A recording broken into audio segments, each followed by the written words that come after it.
Hi friends, welcome to my channel Laddu vlogs. అందరు బాగున్నారా? నేను బాగున్నాను. ఇది Navratri 2 second day, but relative post చేస్తున్నాను బిజీగా ఉండి. ఆ రోజు సెకండ్ డే నేను చేసిన ప్రసాదాలు ఎలా చేసుకున్నాను అన్నది ఈ వ్లాగ్ అన్నమాట. అమ్మవారికి శనక్కాయలు కడిగి ఉడకబెడుతున్నాను.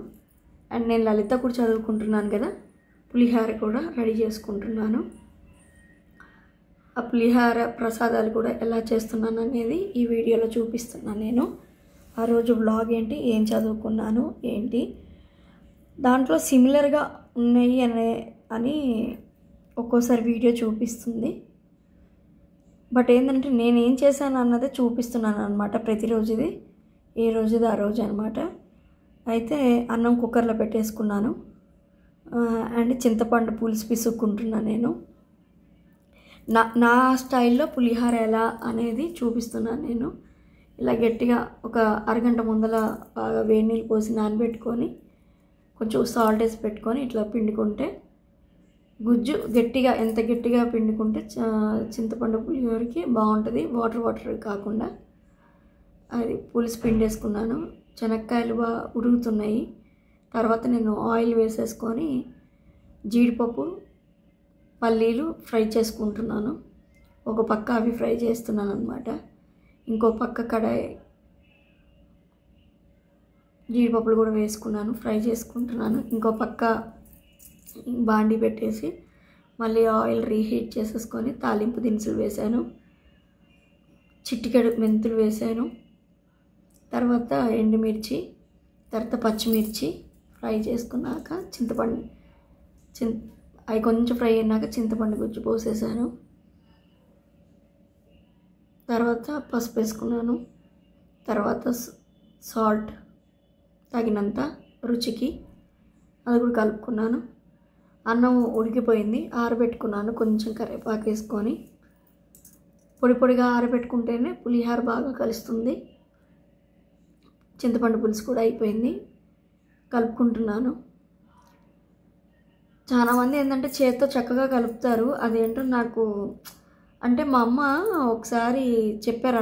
నేను వంటలు నేర్చుకునేటప్పుడు, అంటే కొత్తల్లో వంటలు నేర్చుకునేటప్పుడు పులిహార చేసేటప్పుడు ఒక్కొక్కరు చేయి వాటం ఎలా ఉంటుందో, స్పాయిల్ అవుతుంది అది అనేది చెప్పింది. అందుకని నేను ప్రతిదానికి గెంట ఒకటి ప్రిఫర్ చేస్తాను, కానీ గబుక్కుని చెయ్యి అయితే పెట్టను నేను. అందుకని స్పూన్తోనే మ్యాక్సిమం కలుపుతాను. ఇంకా లాస్ట్లో ఇంకా ఏదైనా అన్నట్టు దాన్ని పిసికేను, కానీ ఇట్లా మొత్తం ఎదిగో మ్యాక్సిమం స్పూన్తోనే నేను మిక్స్ చేసేసుకుంటాను. ఇంకా లాస్ట్లో ఎదిగోండి ఒకసారి ఇట్లా కలిపేసాను నేను. ఆ తర్వాత ఫ్లవర్స్ 108 అష్టోత్తరానికి, 108 లలిత దానికి, వారాహి దానికి అవన్నీ ఫ్లవర్స్ తమలపాకులు కడిగి రెడీ చేసుకున్నాను. నార్మల్ దీపారాధన చేసుకున్నాను, అక్కడ సిద్ధం చేసుకున్నాను.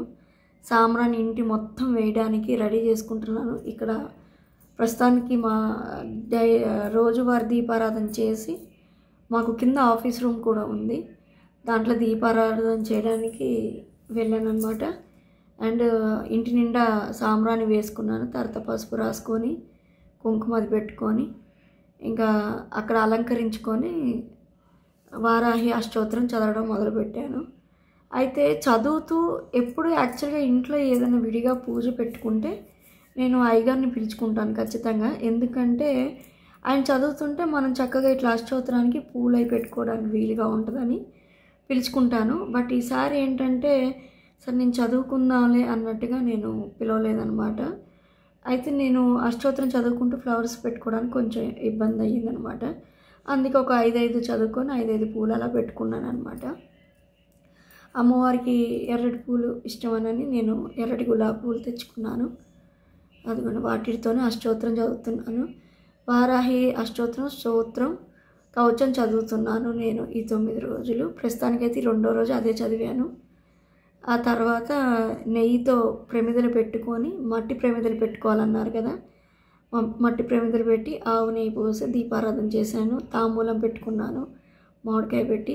తర్వాత అష్టోత్తరం కవచం అన్నీ అయిపోయినాక పానకం, పులిహార, దానిమ్మ గింజలు, శనక్కాయలు దీపారాధన నైవేద్యం పెట్టి హారతి ఇచ్చేసాను.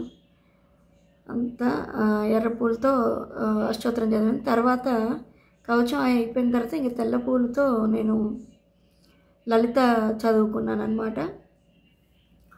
లలిత సహస్రనామం చదువుతున్నాను. అలాగే 2-3 చదివినాక అట్లా పూలు పెట్టుకుంటూ ఉన్నాను అనమాట.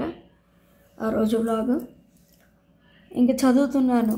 చాలాసేపే పట్టిందండి చదువుకోవడము. అంటే అందరికీ తెలియదే ఉంది, టైం పడుతుంది కదా.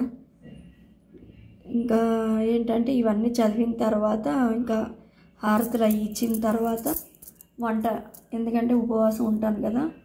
వెల్లుల్లి తినకూడదు, ఉల్లిపాయ తినకూడదు కదా. కొంచెం వంకాయ ఫ్రై చేసుకొని అన్నం వండుకున్నాను. నేలపడక పూజ చేసిన దగ్గరే పనుకుంటున్నాను, దండం పెట్టుకున్నాను అలాగా. సో అదే అన్నమాట, అలా చేసుకుంటూ ఉన్నాను నేను పూజ. నా విధానం ఇదండి. ఏమైనా తప్పులుంటే క్షమించండి. చెప్పే విధానంలో కానీ చేసే విధానంలో చేసుకుంటున్నా. ఇదే ఫస్ట్ టైం నేను ఈ నవరాత్రుల్లో చేయడం అనమాట. సో అన్నీ అయిపోయిన తర్వాత ఇంకేదో గుర్తుకొచ్చి కూడా చదువుతున్నాను. చదివి ఇంకా ఫైనల్గా హారతి ఇచ్చేసాను. అన్నీ చదువుకొని ఇంకా హారతి ఇచ్చేసేసి ఇంకా నా కొడుక్కి పిలిచి హారతి తీసుకోమంటున్నాను. అయిపోయిందనమాట హారతి. ఇంకా దండం పెట్టుకుంటున్నాను. నా కోరిక దండం పెట్టుకొని సహస్రారం దండం కూడా పెట్టుకొని ఇంకొకసారి అమ్మవారిని ఇలా పూజ చేసుకొని మీకు చూపిస్తున్నాను. ఇలా నేను 2వ రోజు ఈ అలంకారంతో ఇలా చేసుకున్నాను అన్నమాట పూజ. మీకు నచ్చింది అనుకుంటున్నాను. ఏమైనా తప్పులుంటే క్షమించండి. నచ్చినట్టయితే లైక్ చేయండి, షేర్ చేయండి, కామెంట్ చేయండి. Bye friends, thanks for watching.